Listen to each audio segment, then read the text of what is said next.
welcome to the Most Dangerous Podcast. In today's episode, we're going to talk about the world's most dangerous footballer. How are you, James?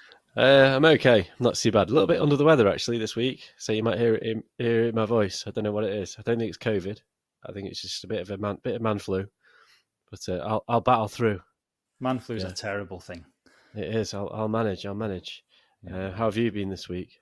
I've been okay. Yeah, I've been quite busy, working physically quite hard, so I'm a bit worn out. So, Really doing what? I've done a few things: bit of labouring, bit of delivering, lifting things, shifting things, that sort of stuff. Oh yeah, right. I got hacked this week. You got hacked? I got hacked. I think it's hacked. I think that's the right term for it. So we record this on, what day is it? Thursday, right? Yes. So on Tuesday, I got an email from. So you know that I'm quite into my video games, and I've got like loads of consoles and all the rest of it. Yeah. So and I've got an Xbox, and I'm part of that Xbox thing where you sign up per month and you pay, and you get all the games. You know that all the ones they can't sell. No, it's a good service. Like it's pretty good. You get like new ones and stuff. You pay like £12 a month. Yeah, it's good. It's worth it. Anyway, so I'm part of that. And on Tuesday, I got an email from Microsoft saying your account's been hacked by someone from Vietnam. Yeah, I know. Click this link to change your password. Oh. So I'm thinking to myself, well, I'm a bit more savvy than that. I'm not. Yeah, that's the point where you think, do I click this link, or am I just going to see an awful lot of CD stuff? Yeah, and I checked like the email address. When you do that, and it's like King XYZ at some random address. I checked it, but it did look like a Microsoft one. But I thought, no, I'm not doing that. That's just a bit mad, just clicking on a random link from a random email. So I left it. And on the Wednesday, I get a notification from my bank saying there's been some unusual activity on your account. So I checked my account, and some bastard, right? He spent £85 on the Microsoft store using my card. Bloody hell! But for digital stuff. Yeah. Well, because surely they'll just take that back off him. Well, yeah. I mean, it's sorted itself out, but I don't have a debit card at the moment, so I don't have any access to money. It's just a massive inconvenience because this prick has just decided to steal off me, and he's got nothing out of it. It's like there's no gain. He's just like, it's just an absolute inconvenience, really. But yeah. So James, we're going to look at the world's most dangerous footballer. What have you got for us? Yeah, so we are the world's most dangerous footballer. So I suppose when you think about the world's most dangerous footballer, you're probably thinking about, I don't know, the most prolific striker. Messi, Ronaldo, who knows? Something along those lines. Pele, because they're dangerous, they're attacking.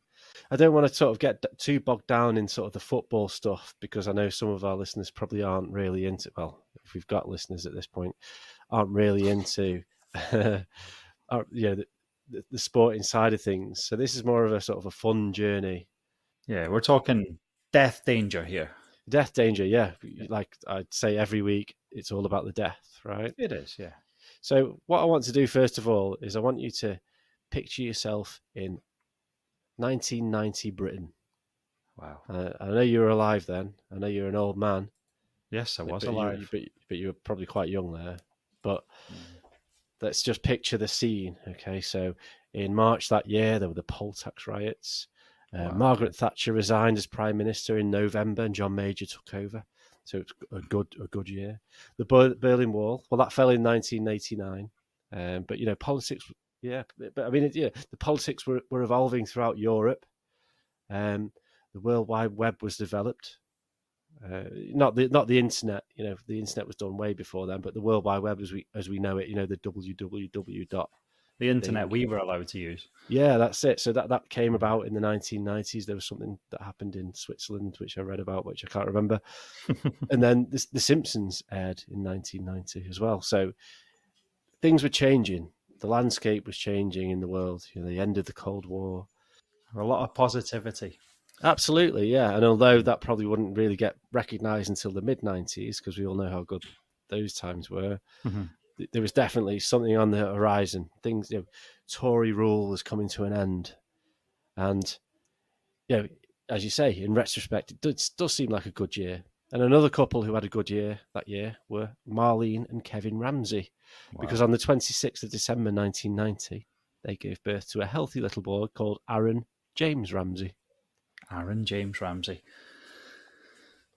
So little Aaron was born in Caerphilly, Wales. Do you know where that is? No. Okay. So it's north of Cardiff. So I thought it might have been at like an overspill town, Uh-huh. Once a city gets too big, you get these sort of overspills, like Warrington. Yeah, something like that. Yeah, but it was actually established in 75 AD. Wow. So it's been there for quite a while. I mean, maybe it was an overspill town then.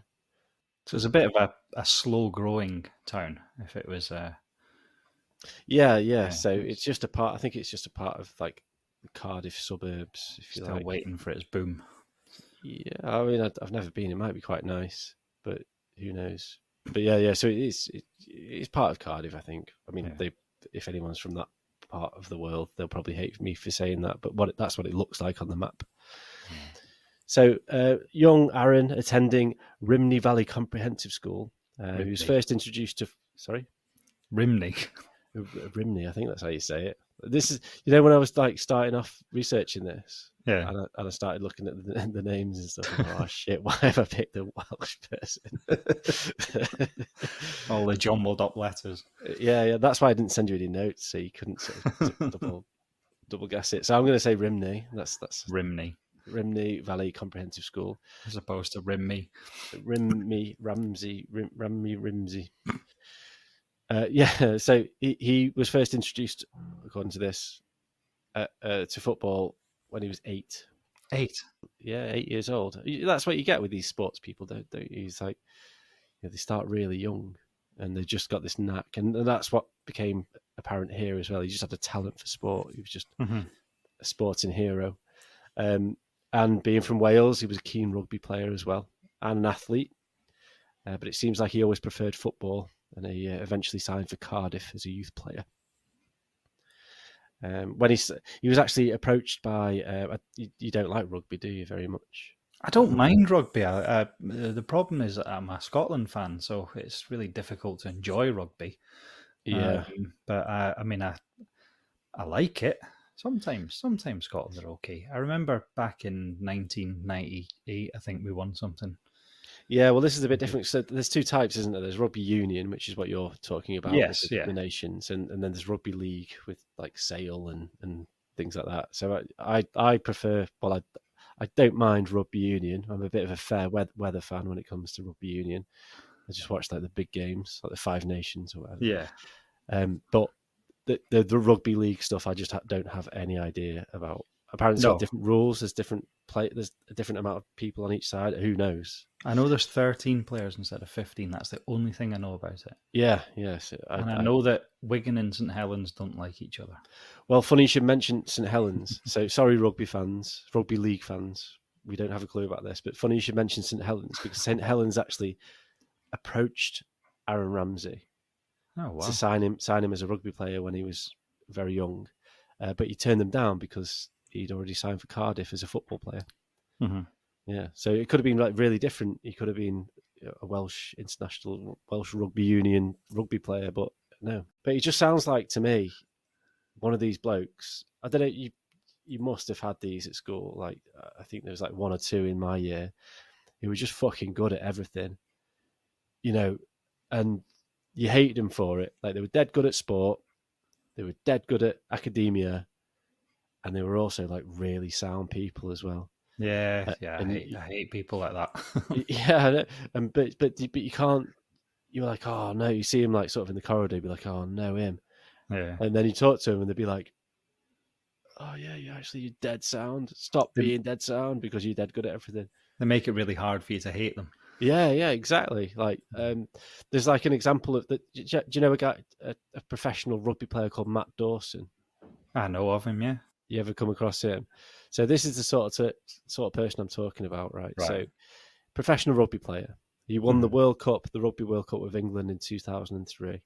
huge successful career, beautiful wife, went on to have an incredible sort of TV career.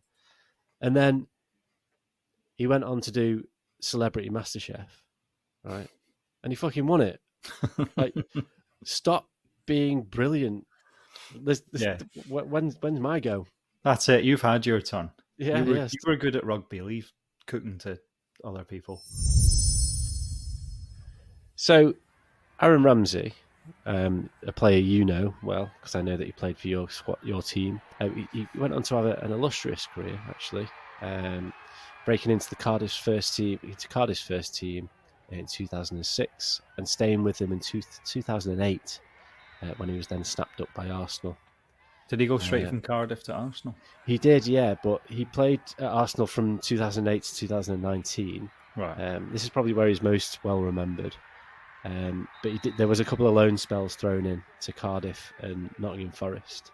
So I think what probably happened is that he went to Arsenal and then was loaned back to Cardiff, and then maybe to Forest, and then he established himself in the first team in Arsenal.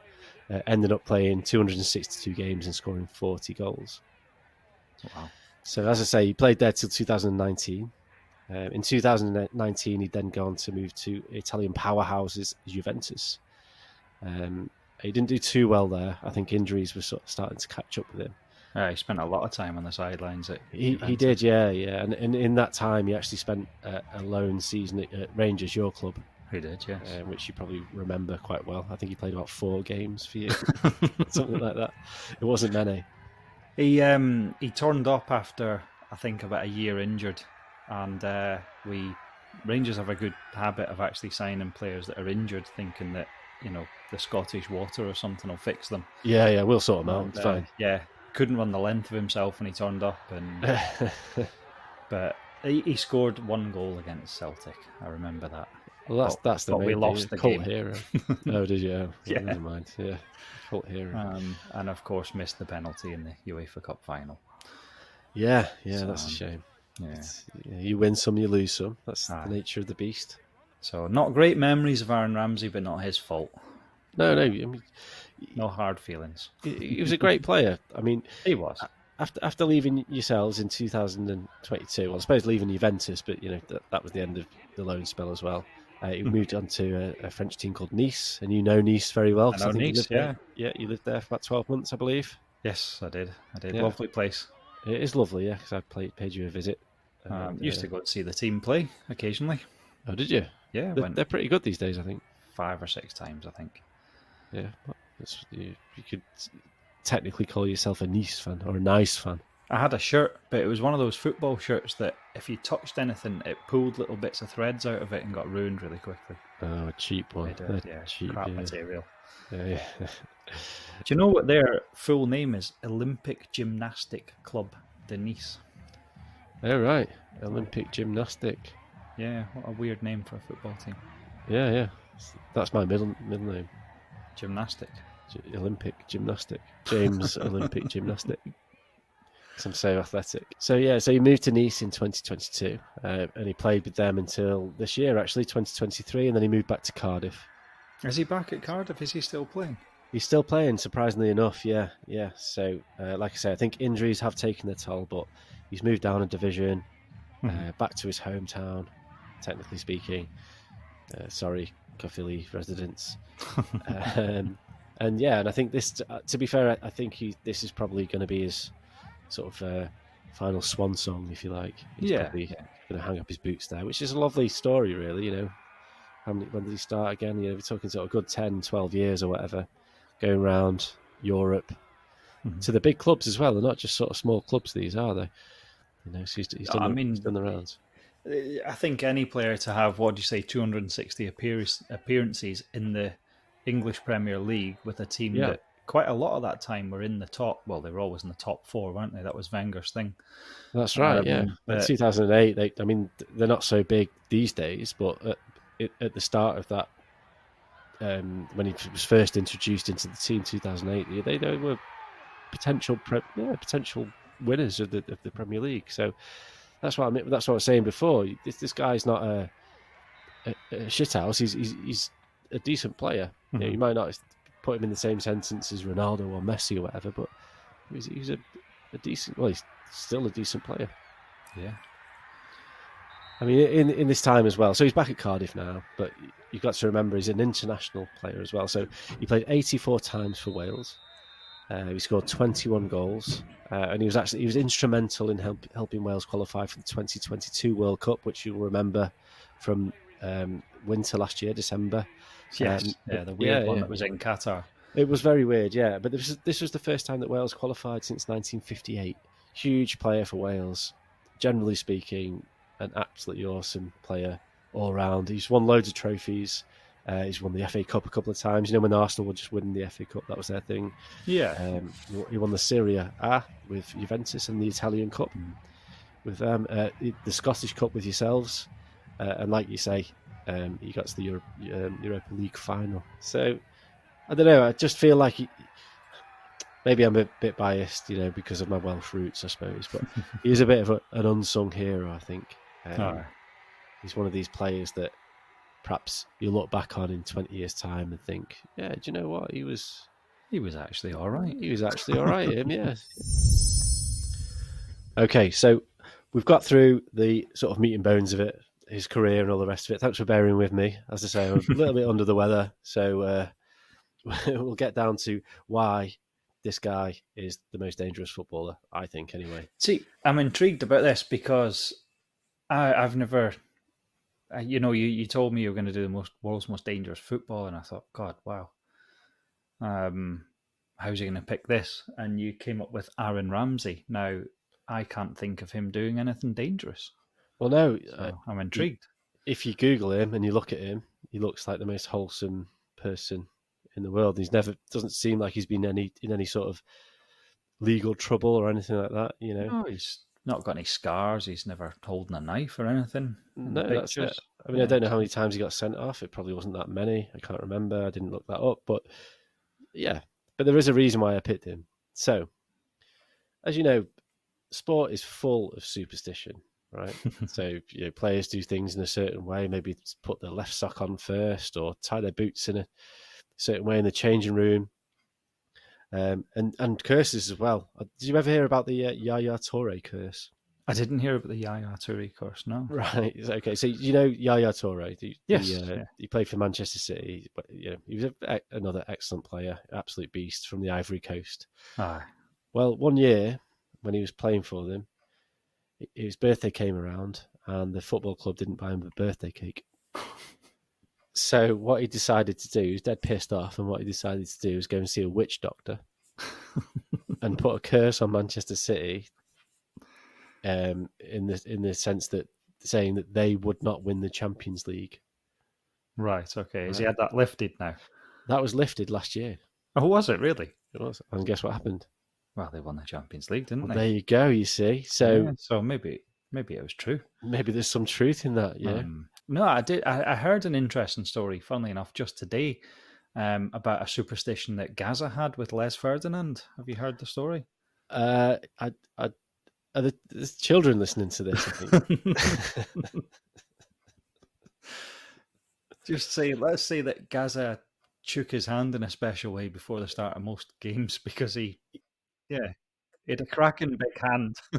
If anybody's interested in that curse, it's probably best to maybe look it up on YouTube. I don't think that it's for us to go into too much detail about. Possibly not, no. But yeah, look it up. So it's a funny one. Back to Aaron Ramsey. Yes. So as I say, there's football curses, traditions, and all the rest of it. But the curse that surrounds Aaron Ramsey is so life-threatening that he could potentially be named as the world's most dangerous footballer. This is a curse. Is this a superstition that he's got or something? I don't know. I don't know how to define it really. I'll go into detail and then perhaps we can revisit that question because I don't know if it's a curse or I don't know if it might even be deliberate. I don't think it is. Who knows? So think back to May 2011. Right. Okay. Yeah. So I don't know what I was doing. I think I just moved to Manchester. Maybe 2 years living here. It was pre-COVID times. Times were good. I think they were better than they are. Yeah, I'm pretty sure they were better than they are now. But yeah, 2011, May 1st to be exact. It was May a the beautiful. 1st, 2011. That's it. Put that in your mind. I'm sure you can remember that far back. But if you can't, let me just remind you. It was a beautiful early summer afternoon, and Arsenal were playing Manchester United. Okay, always a high-tempered match. I don't know if you remember those early sort of 2000, mid-2000 games where they were absolutely brutal when they were both challenging for the title. Yeah, they were the epic ones, weren't they? I can just always picture Keane and Vieira. Yeah, that's right. Those That's two. right. I was thinking, who was the other big guy that he did that thing where Van Nistelrooy missed the penalty and he jumped and elbowed him in the head? Yeah, that was Martin Keown, wasn't it? Keown, that was it. Yeah, big, odd-looking fellow. Yeah, that was around 2002. So that was when they were really proper rivals. So 2011, maybe not so much, but I think people were trying to sort of relive those days. And whenever Arsenal United play, it was always kind of, well, it's still always a big event. Yeah. So this was the same. It was a high-tempered match. It was 0-0 at half-time. Arsenal had been dominating, and the players emerged to begin the second half. And despite Arsenal's dominance, Wayne Rooney, if you remember him. I remember Wayne Rooney, yeah. Yeah, remember the name. He almost provided a sucker punch right in the 48th minute when he hit the bar. Oof. Yeah, it was close. However, Arsenal's dominance soon paid off when in the 56th minute, Robert Van Persie, who would later go on to play for Manchester United, cut the ball back to Aaron Ramsey. This is the guy we're talking about. Mm-hmm. It enabled him to slot the ball into the bottom corner, scoring the decisive goal, and Arsenal marched to victory 1-0. 1-0 to the Arsenal. 1-0 to the Arsenal, that's right. Mm-hmm. So, yeah, there's nothing unusual about that. No, nothing. Quite normal. I mean, those games were always pretty low scoring, I think, equally matched. Mm-hmm. Yeah. So, however, a day later, on the 2nd of May, American President Barack Obama confirmed to the world that notorious mass-murdering terrorist Osama bin Laden had been located in America by special forces and killed. Right, so, and this is because Arsenal beat Man United. Yeah. Well, now we'll start to see a bit of a link, right? Go on. So, every time Aaron Ramsey scores, it seems to be that a high-profile individual dies. High-profile, right, okay. Yeah. Or you could say, every time Aaron Ramsey scores, the world trembles. Now, the Osama bin Laden one was the first one that the internet really picked up on and started seeing this link. And when at this point they've gone back through time and gone, actually, but there were a couple before Osama bin Laden, but I think they're a bit sort of less well known. Right, yeah. So there was a chap called Ted Kennedy. He was a political person, a politician. Any connection to the Kennedys that all died in suspicious circumstances? From Neighbours. Yeah. Carl Kennedy. Dr. Kennedy. Yeah. No, he's just some dude. He might have been, like, I don't know. I didn't really, because I think these are sort of like tenuously linked just to try and make it more of a point. So he died on the 25th of August in 2009, and that was 3 days after Aaron Ramsey scored against Portsmouth. There was another chap called Andreas Monte, and this is a Spanish journalist who died on the 14th of October, and this was 2 days after Aaron Ramsey scored his first goal for Wales. Right. So these people, I mean, yeah, okay, they're not high-profile sort of celebrities, if you like, for want of a better word, but nevertheless, there is a link there. So, as I say, on the internet, when people have done their research and done the sort of links, I think Osama bin Laden was the first major one where they've gone, hang on a minute, Aaron Ramsey scored, someone dies. And I'm not even joking, there's absolutely loads of these. So if someone was actually sitting watching the news going, oh my God, they've got Osama bin Laden, hang on a minute, Aaron Ramsey scored yesterday. I wonder if that's got anything to do with it. Yeah, I think it came later. I think if I go through, I'm not going to list all of them because there's so many of them, but I'll go through some of the high profile ones. Go on. And then I think what's happened is that people have looked at it and gone, it seems to be a bit of a pattern here. Right. So, as I say, I don't want to do lists because lists are boring, I think. I don't know. Ask your TikTok users. But Thanks, man. This could work, right? So, 2011, we've got Steve Jobs. You know who that is, don't you? Yeah. Yeah. And then what's his name? Gaddafi, Colonel Gaddafi. Right. So these are proper high-profile people. Yeah. So Steve Jobs died 3 days after Aaron Ramsey scored against Tottenham. Gaddafi died a day after he scored against Marseille. 2012 got Whitney Houston. Wow. Yeah, so she died a day after he scored against Sunderland. And as I say, there's literally loads of these. Robin Williams, not the singer. He's still alive, unfortunately. But Yeah, Robin Williams. I loved him. I feel a bit angry at Aaron Ramsey now. I know, the comedy guy. Yeah, so something to do with that. Yeah, so August 2014, he died a day after Aaron Ramsey scored. Wow. Do you know who Reuben Carter is? No. So he's he was a boxer. He's dead now because thanks to Aaron Ramsey. Bob Dylan did a song about him. Basically, he was a. Was he the Hurricane? That's right. Yeah. Yeah, I know the song. Yeah. Yeah, that's right. Yeah, the Hurricane, Reuben Carter. Yeah, so he died on the same day that Aaron Ramsey scored in April 2014. And then it's high profile. So David Bowie, Alan Rickman. Wow. These were both in 2016. Both died the day after he scored. Roger Moore. He died in 2017, 2 days after Aaron Ramsey scored against Everton. Shit, it's a good job he only scored 40 goals for Arsenal. Well, exactly, yeah. I mean, get him off. Get him off the pitch. There'd be no one left to make the movies. Who's next? No, the next one. See, I'm not buying this one. I think this one's been sort of crowbarred in a little bit. So Bruce Forsyth. Right. Okay. So he was about 120 years old. Yeah, exactly. Did you see the state of his head? He was looked like what they call it, a McCoy's crisp. It did. It looked a little bit like if someone had carved a face into a piece of corned beef. That's right. Yeah. Well, he died naturally because that's what happens. He died on the 18th of August, 2017. Now, he died a week after Aaron Ramsey scored against Leicester. That's clutching at it a little bit. It is a little bit, yeah. Because, I mean, realistically, probably every couple of days, some form of celebrity dies. Yeah. Well, people are just looking for it. I mean, there was a period, if you remember, I think it was sort of 2016, where loads of people were just dying, like loads of celebrities, like the Bowie, Rickman, and all the rest of it. But was he on fire then? Yeah, he's on form. I mean, these are just the sort of big ones that I've picked out. So Bruce Forsyth. I'm not sure about that one. Stephen Hawking. Wow. And Ken Dodd died at the same time, and that was a couple of days after Ramsey scored against AC Milan. Again, I'd say Stephen Hawking wasn't. He didn't look very well, did he? Well, no, I suppose not. But nevertheless, it's in there. Burt Reynolds, you know who that is? Burt Reynolds, yeah. Yeah, he's died on the same day. September 2018, died the same day Ramsey scored for Wales. Keith Flint, you know who that is? Yeah. Yeah, from The Prodigy. And then Luke Perry from Beverly Hills 90210. Died 2 days after Ramsey scored in March 2019.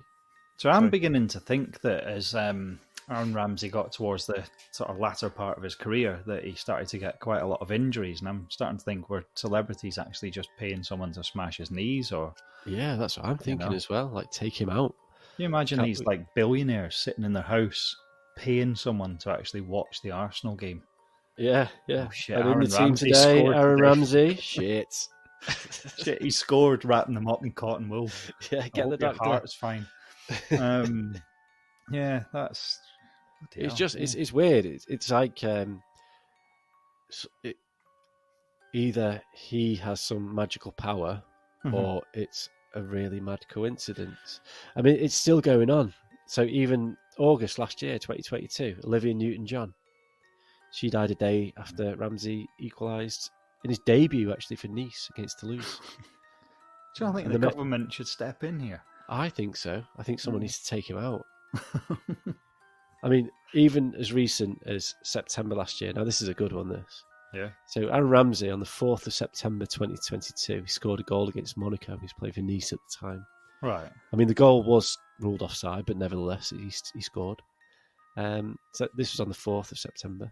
Hang on, so it wasn't actually a goal. It was offside. It was, no, but he still scored. You know, Right. it was offside. It was disallowed, but he still scored. Does that count? Well, I don't know, but you tell me. But guess who died on the 8th of September? Go on. The fucking Queen. The Queen. Aaron Ramsey's killed the Queen. Aaron Ramsey killed the Queen. Okay, no. So Sorry. Shit. like I said, there's absolutely loads of him. I mean, there is loads. Yeah, So but maybe he was annoyed because she killed Princess Diana. I don't know. yeah, but I mean, what has he got? Some sort of power? What's going on? I don't know. I wonder if he thinks about the person as he scores. Yeah. So I in my research, so from November last year. Now I know stats can get a bit skewed, and career goals can be different. So like Pele, was it Pele or was it Romario or something? Said he scored like 1,000 career goals. That was Pele. Yeah, my granddad used to moan about that. Yeah, but then like 30 of them were sort of in friendlies and stuff like that. So yes, things. So career goals, who knows what that actually means? Pele counted training goals, didn't he? Stuff like that. Yeah, I've scored 1,000 gols, and 800 of them were training. So it's always difficult to sort of judge in articles like this from what I've read. But according to the article that I came across, Aaron Ramsey, as of November last year, has scored 76 career goals. Right. Yeah, around 26 of those have been followed by high-profile deaths. Wow, that's like a third, isn't it? Yeah, it's about 25%, isn't it? Yeah. Something like that. 30%. 33. Yeah. 33, yeah. That's quite high. That's quite high. Yeah. I would say that's quite dangerous, really, yeah. Like I said, if I was a high-profile guy or woman, I'd be keeping an eye on Aaron Ramsey. I'd be hiring the assassins, personally. The hitmen. That's it, yeah. Just buy him, just start a football team, buy him. And just then don't play him, yeah. Imagine if, if he becomes like a manager or something, and then this curse continues. Every time he loses, somebody dies. He'd be like the most successful manager going. So just let him win. just let him win. So this course, I mean, is Aaron Ramsey aware of the damage he's doing? I couldn't find too much on it. There was a brief statement that he made a number of years ago, just basically saying, well, several people have told me about these stories. I'm not scared by them. Yeah, but he's all right, isn't he? Yeah. So I don't score that many goals anyway. Yeah. He said it was a stupid curse, a stupid rumor, and he didn't find it funny. The thing is, he can't say, yes, I believe in the curse, because then he would look pretty shit scoring goals, wouldn't he? Yeah. Well, he said he didn't find it funny. I find it hilarious. I think it's well funny. It is quite funny, yeah. Not for the people that died, but I mean, no, just this weird link, yeah. But they're all high profile people, so it's not like hardworking. I'll just cut that out. That doesn't make any sense. No, but I do know what you're saying, because I bet loads of people died on the day that he scored a goal. Well, this is something I wanted to put in there, because you actually did mention you were going to do this, and I thought about it, and I thought, well, I've seen statistics where it's like people dying like this. Yeah. And I thought, well, someone must die every time someone scores. But they're pretty high profile people. That's the weird thing, I suppose. But I don't know whether it's just kind of, you could manipulate anything to fit into anything, really. Possibly. I mean, you would have to do like a little survey and say, right, I don't know, Cristiano Ronaldo would be hard because he scores a lot of goals. Someone that's maybe scored 10 goals a season, and then look at celebrity deaths every time they've scored. Yeah, well, that's the thing, isn't it? So I imagine there's somebody somewhere that's got some sort of degree of, like celebrity status probably isn't the right word when you're talking about people like Osama bin Laden, but there's some sort of high profile person that's died on the same day that person scored. But the only thing that makes this different is that he doesn't score a lot of goals. Yeah. And it seems to be every time he does, somebody well known. These are massive people. David Bowie, Robin Williams, the Queen. Yeah. These aren't like, everyone's a celebrity nowadays. you know. Yeah, But these are like these people, proper celebrities worldwide. before everyone was a celebrity. Yeah, yeah, that's what I mean. Proper A-list, you know, Osama bin Laden.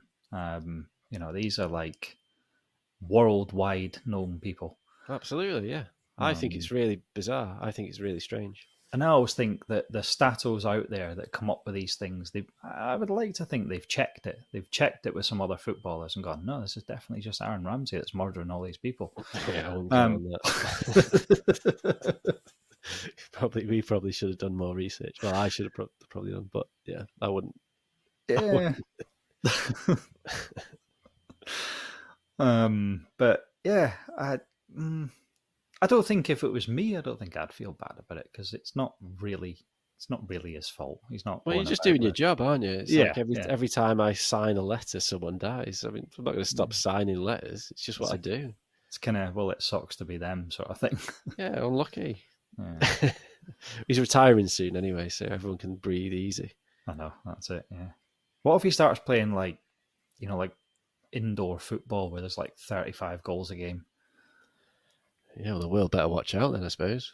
Like Masters football, you know, 3 guys and 1 goalkeeper, and they're just battering goals in for fun. Like, no, Aaron, you're not playing. Yeah. But no, that's interesting. I can't think of a footballer that's more dangerous than that. Wow. Yeah, well, we'll move on to that. Okay. And we'll have a look at some others maybe. So, I mean, as I said, this is all a bit strange, isn't it? There seems to be some sort of mad coincidence, or maybe he's just a crazy, dangerous footballer.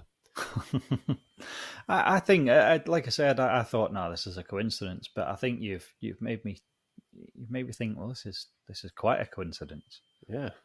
I mean, there have been some other horrible, dangerous footballers throughout the ages, throughout the most recent years, I'd say. I don't want to I don't want to go too much into this because I don't want to waste my breath on them because some of them are really nasty bastards. Well, yeah. I mean, you've probably heard of a chap called Chad Evans. Yes, I remember the case. That's right. So he was a rapist. As I say, I don't want to get too much into this. There was a chap called David Goodwillie. Was it? I think it's David. David Goodwillie, yes. Yeah, a Scottish footballer who I don't think he was criminally convicted of being a rapist, but I think it went down the family went down a civil court route and they found him guilty. Obviously, the burden of proof is different in their circumstances, but nevertheless, something happened. Something happened, yeah. You know, I believe so. And you know, these players are still, unfortunately, in the game. There's also convicted paedophiles, like a chap called Adam Johnson. Do you know of him? I remember that case as well. Remember that on the news. He had the world at his feet, right? So he had England caps. He was playing for Manchester City. Yeah, multi-millionaire, beautiful wife, and he thought it was a good idea to groom a 15-year-old, and he got convicted of it. So what a dick! What an absolute dickhead! Yeah, makes no sense. No sense. Yeah, as I say, I don't want to go into too much detail with these people because they're absolutely minging bastards. But nevertheless, I thought I'd perhaps kind of throw them in just to say that maybe there are other footballers who are dangerous. But yeah, well, I mean, on that, they're, to me, they're dangerous people. Yeah, not dangerous footballers. That's a good point. Aaron Ramsey, what he did was specifically linked to him being a footballer. These guys are just shits. They're just dangerous people. Exactly. Yeah, exactly. When you told me you were going to do this, I thought of just today. It actually came into mind that there's a player that plays for Rangers, Borna Barisic, and it was something I read about him that was written before he came to Rangers. He plays for Croatia. And his dad is actually one of the highest profile Croatian mafia leaders, apparently. Oh, bloody hell. And at one point, the boss of the Croatian national team was told that he had to play, whether the boss liked it or not. And this is supposedly true. This all happened. Right. That's pretty interesting. I mean, I suppose because again, that's not really him being a dangerous footballer. He just has links to the local mafia or the Yeah. It's like the what was that chap's name? Escobar. I can't remember his first name. Not related to Pablo Escobar. No, not him. The guy that scored the own goal in the '94 World Cup for Colombia. Yes. And then he went out drinking. I'd like to do an episode about this if somehow I could crowbar it in. So he went drinking a couple of days after he'd knocked Colombia out of the World Cup after scoring that own goal and ended up being shot, murdered. So, yeah, like I say, so at some point I'd like to sort of crowbar this into maybe a full episode. So I don't want to go into too much detail, but it seems that it's a passionate sport, as we all know, or as we both know. But in terms of, like you say, actual dangerous footballers, these are people who are just dangerous rather than the actual sport itself being dangerous. Absolutely, because I think as soon as you do some of the things that these shit people that you've mentioned do, then you shouldn't be considered as a footballer. You don't deserve to be, remembered as a footballer if you're going to do stuff like that. Whereas Aaron Ramsey's quite an accomplished, quite a good footballer that is, it's his football that's killing people. Yeah, that's right. Yeah, he's just has been an absolutely wonderful player. Yeah. It's just unfortunate that somewhere along the line, someone's linked these high-profile deaths to his success. Yeah. Okay, so thank you for listening to my ramblings. As I say, I've not been too well this week, but nevertheless, I appreciate it. So where do we sit on this one, Fraser? What do you think about the world's most dangerous footballer being Aaron Ramsey? But yeah, I think I'm going to have to agree with you because, like we said, I mean, there's dangerous people that were footballers, and you could argue that they were a footballer and they're dangerous. But what I like about Aaron Ramsey is it's his football that's dangerous. And I just had a little think about other people that their football was dangerous, and you've got the likes of like Vinnie Jones. He was dangerous on the pitch, grabbing Gaza's bollocks and stuff like that. But no, it didn't kill the Queen. And yeah, I think it's a really good one because I think Aaron Ramsey's football is dangerous. He scores a goal, someone dies. Yeah, I kind of like it as well. I like the ratio, the percentage is pretty. We're talking 30% of time. Every time Ramsey scores, 30% there's a chance that someone will die. These are they're not small numbers, are they? No. And okay, it might be coincidence. It probably is coincidence. I don't think he's deliberately killing these people by any stretch of the imagination. But yeah, maybe it's really weird. I just find it I found it really fascinating. These aren't regular Joes. These are people that matter. Yeah. I mean, well, like you say, you could probably pinpoint somebody's death at somebody's goal. And every goal, someone's died because people die all the time. Yeah. But like you say, these are high-profile people. Yeah, real proper celebrities. Yeah. So I think he is the world's most dangerous footballer, until we find the next one. I think that next time he scores, high-profile people should be quite worried about it. Yeah, there seems to be about a 24-hour. It's like that. The Ring. You watch a video, and then you've got so long before she comes to get you. Yeah, I think that was it's 24 to 48 hours. Yeah, someone's gonna snuff it. It's like a rough ride. It's like when your kid bangs the head, and you take him to the hospital, and they say, "Well, he looks fine, but he could die in the next 24 hours." And you think, right, I'm not going to bed tonight. Yeah. All right. So, no, I think that's a win-win, that one. Good. Well, thanks very much for listening. Yeah. I appreciate you doing it, feeling like crap. Yeah, I'll be better next week and we'll have more fun. But I had fun. That was good. That's nice to know. All right, mate. Good to speak to you again. Take care. Nice. Yeah, that's been the Most Dangerous Podcast. Thanks for listening. Night. See you. Bye-bye.